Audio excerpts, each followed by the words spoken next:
Arrakastatsua izan da Isabel Zapardiez donostiarrak Gaudiren ezkongaien pasarelan lehenengo aldiz egin duen desfilea. Mikel Erentxunek rock abesti selekzioa jodu zuzenean, Isabelek 50ko hamarkadan inspiratuta egin duen kolekzioa erakusteko. Gainera, modeloek Felix Plano donostiarraren tatuajeak erakutsi dituzte.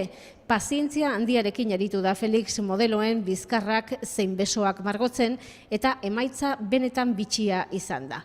Desfilea hasi aurretik Isabelekin egon gara eta horrela adierazi digu nondik atera dituen ideiak kolekzio berri hau egiteko. Iba a ser una mujer inspirada en esa década, en la sociedad americana, pero mucho más rebelde, que llevara tatuajes, una mujer fuerte.